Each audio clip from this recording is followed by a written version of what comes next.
The fat controller was far from worried about Percy. He had just came back to Knapford Station after an operation at the hospital, but he's not quite 100% recovered yet. Oh, my head, he groaned. It feels spinning like, he groaned. And now my engines have gone missing. Finn and Holly, who have given the fat controller a lift, had told him what was going on the journey. Don't worry, sir, we're going to get to the bottom of this, said Finn. Indeed, agreed Holly. But who's this old-fashioned lorry of yours? She asked, looking at Elizabeth. That would be vintage Sentinel lorry, thank you very much, snapped Elizabeth. And this is why I never let this fat man drive me. Oh, shut up, Elizabeth, grumbled the fat controller. But thank you, Finn and Holly.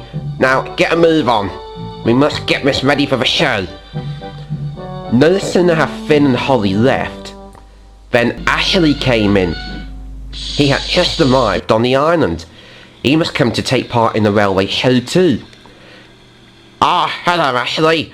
Good to see you again. Good to see you too, Danny, he added. Hello, sir, said Ashley. Are you alright? We came as soon as we heard, added Danny. Yeah, just a bit of a pain in the stomach, that's all. Oh, you mean you heard everything? Then how did the contest go? Oh, who win? Did I win? He asked. Well, you almost did, stuttered Danny. The fat controller paused for a moment. What are you trying to say, Danny? Sorry, sir. But unfortunately, well, you got 4th place. 4th place! No! He groaned. I can't believe I've lost to my enemy again. Just then, Terry Holmes came onto the platform. Hello, Topham, he said. Oh, great. You come into Glug, haven't you? You got 1st place, and I got 4th. Well, actually, replied Mr. Jones, you made a tiny victory on this one, because it turns out I got 5th place.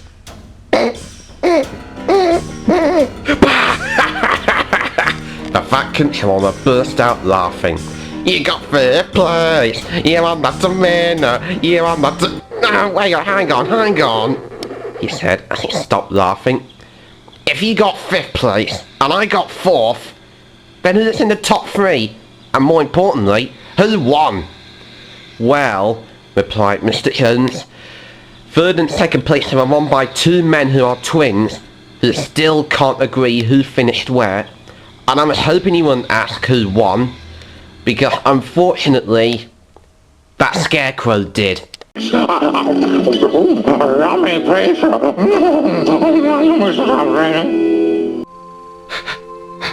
The fat controller stuttered.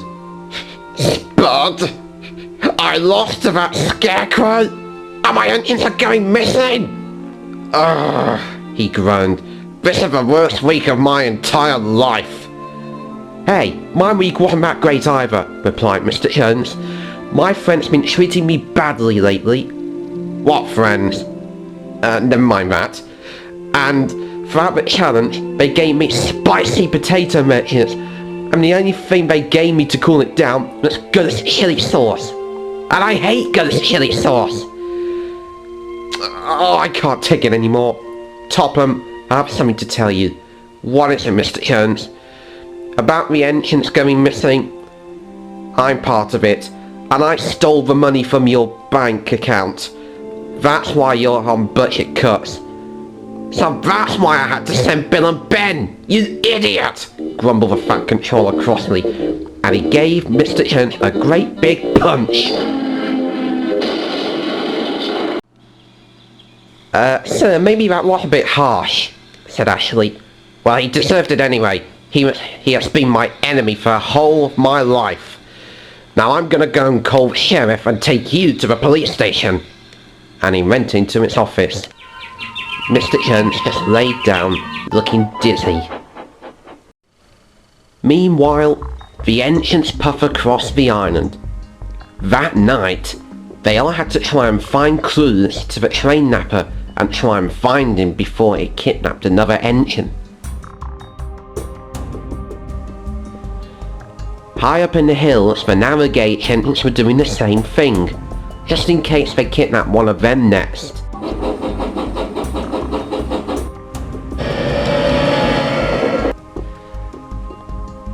At Mayfreight Junction, Splatter and Dodge were getting ready for their next trick.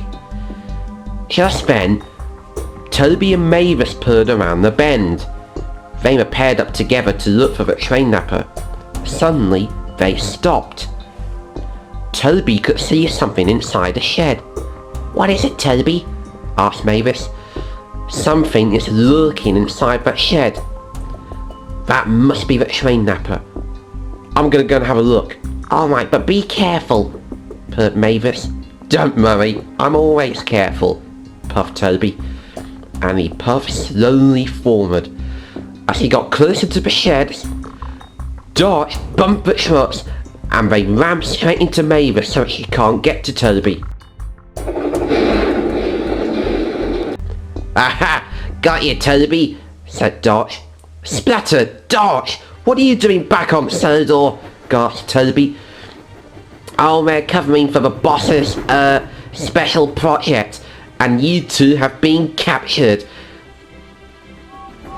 "What do you mean, two of us?" puffed Toby. "Mavis is a diesel." "Yes, but she knows everything now, so to avoid telling the other engines, we're taking her with us." No, you can't do that," protested Mavis. "Forget it, Mavis, it's too late. I hope the other engines will find us soon," he puffed sadly. Meanwhile, Gordon, James and Henry were patrolling Tidmouth sheds. "How come you didn't get examinated, James?" puffed Gordon. "Yeah, it's really annoying, that examination equipment." "Well, that's because I've been an agent before, and I'll give you tips on what we're going to do. When the train napper comes around that corner, I'm going to bump into it."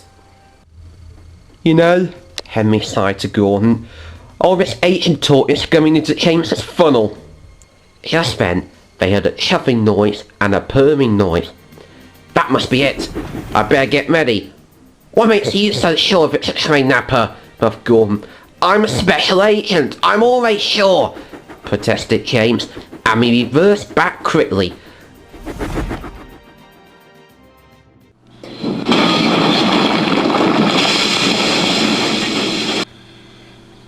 Luckily, no one was hurt, but James had ramming to Duck, Finn and Holly. Sorry, I thought you were the train napper." Holly was so cross that she sacked James again. "Remind me to glue its mouth shut when the whole thing is over," Henry whispered to Gordon. "You know, Henry," puffed Gordon, "this is more awkward than the time we had that helium test last week."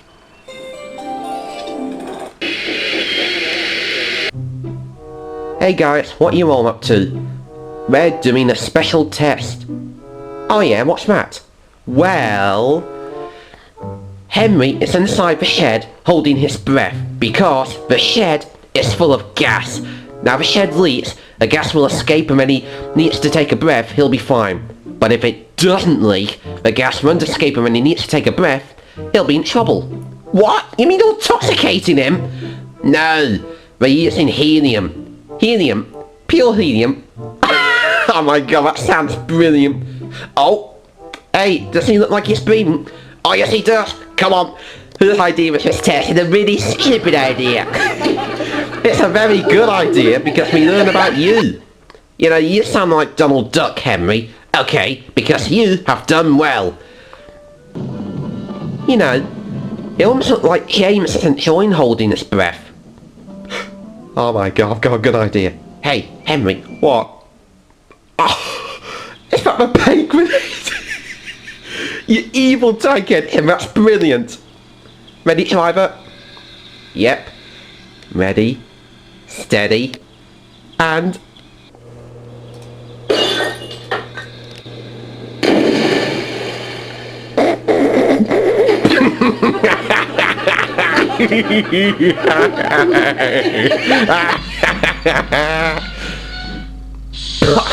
Well, at least I got my... Oh, he ruined it.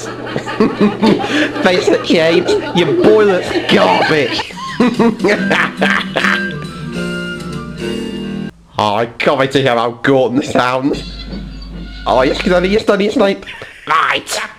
I just have to say, it was just to test how much your boiler holds.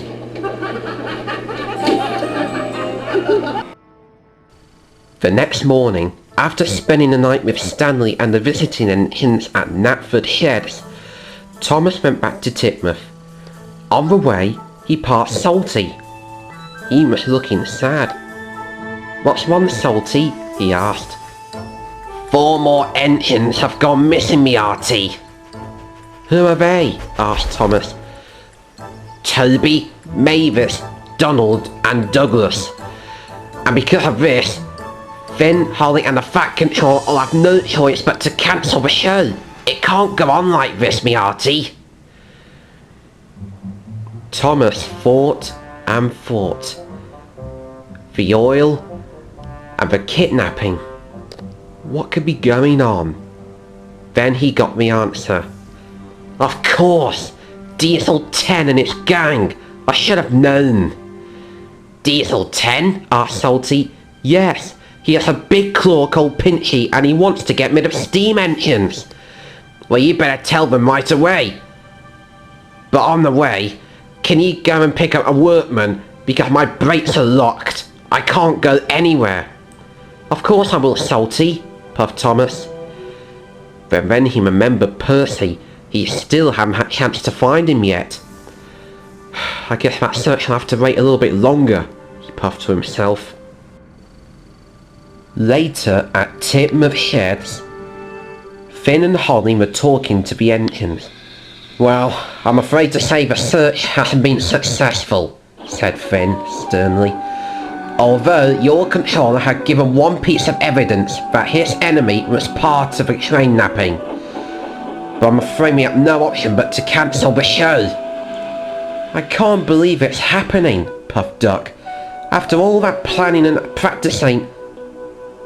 "I know, it means it's gonna go downhill," puffed Henry. "Well, it's for the best," replied Edward. "It can't go on like this." "Don't cancel yet," called a voice. It was Thomas. "I found out who did it," and he explained everything. "Of course, Diesel 10, and I bet he will be with Professor C as well." All the engines were surprised. "Right," said Finn. "We're going to get a bottom of this tonight. We're going to go down to the smelter's yard and get those engines back." "We sure will," agreed James. Thomas suddenly began to feel sad, and he puffed sadly away to find somewhere quiet to think. Edward could still notice that something was bothering Thomas. Finn, can you excuse me for a moment?" "Of course, Edward. Come back." "Thank you." And Edward puffed off to find Thomas. Thomas puffed back to Knapford Sheds. Lisa was there. She was talking to the Flying Scotsman. The 2 engines could see that Thomas looked unhappy. "What's wrong, Thomas?" asked Lisa. Just then, Edward puffed up. "I was about to ask the same question," replied Edward. "Oh, I'm just missing Percy, that's all. I just wish he was here." And he explained what had happened. "And I think I might have done something unforgivable. Because I've really upsetted him, all because I wanted to have my chance to leave the train parade on the day of the show." "Oh, Thomas, you know Percy's still your friend. He probably just wants some time to himself." "Do you think?" "Of course." "Although you shouldn't have been so cross with him." "I know, but my chance was completely gone. I don't know if he'll ever forgive me." "You never know," said Flying Scotsman, "because I used to have a fallout with Mallard a couple of times, arguing about which of us is the best of the National Railway Museum." "Well, you gotta make up your mind, Thomas," puffed Edward. "Are you still cross with Percy, or do you miss him?" "I miss him. I really do." Thomas puffed sadly. Just then, the Fat Controller arrived. Ah, Thomas, there you are. Finn has told me what was going on, and I'm very pleased that you've solved the case. Oh, thank you, sir. And as a reward, how would you like to leave the train parade? It's still going on. Is it? Asked Thomas. Yes. Now that we know what's going on, I decided to call it and let the show go on. And he left.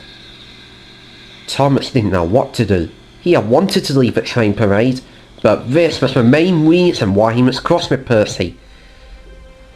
Go on. Percy might want you to do it. Alright, I'll do it. For Percy, Thomas puffed. Meanwhile, at the smelter's yard, Toby and Mavis were shunted into the smelter shed. They looked around, and there were the other engines. Spencer, Stepney, Bill, Ben, and Donald and Douglas. They were surprised to see Bill and Ben. Bill? Ben? What are you two still doing on Sodor? I thought you'd left for your own home, replied Mavis. Bill and Ben explained what had happened.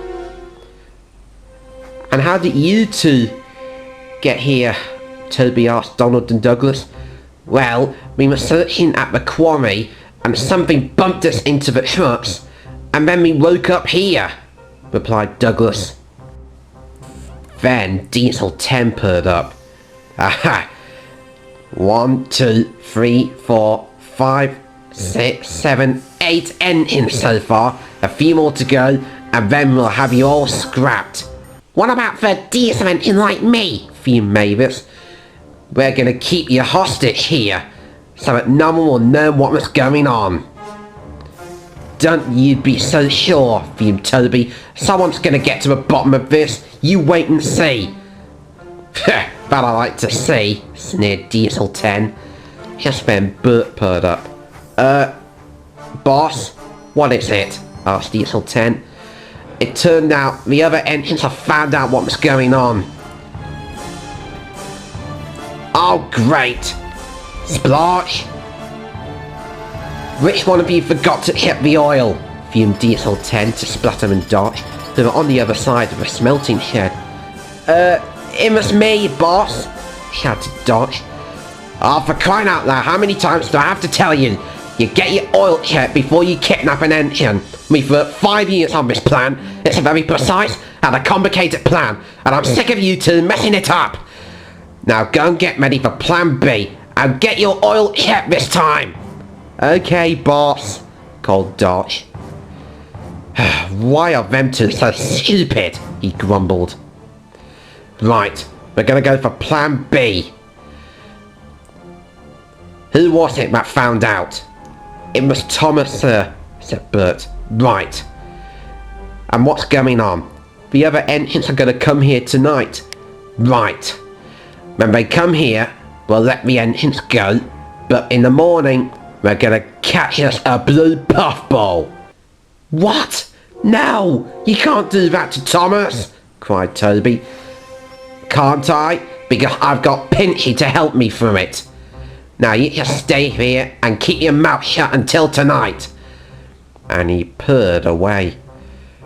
The engines just sit there wondering if anyone could help them out. And at the same time, Bill and Ben began to think of all the fun times they had back on Sodor.